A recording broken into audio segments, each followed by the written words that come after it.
নমস্কার বন্ধুরা, শুভ দুপুর। আমরা ডিম তরকারি রানবো, ডিম দিয়ে আলুর দম রানবো। আপনারা পুরো ভিডিওটা দেখেন।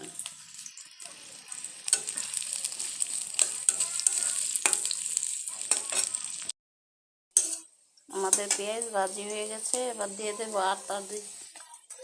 আদা জিরা বাটা, মরিচের গুঁড়া, হলুদের গুঁড়া, দিয়ে দিলাম লবণ। মশলা কষানো হয়ে গেছে, এবার দিয়ে দেবো ডিম আর আলু।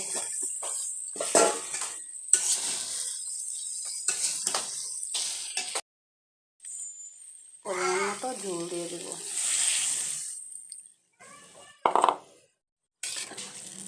দিয়ে একটু মশলা দিয়ে নামিয়ে নেব।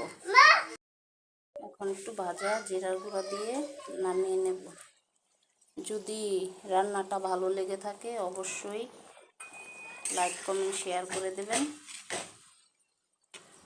আর এভাবে রান্না করে খেয়ে দেখবেন।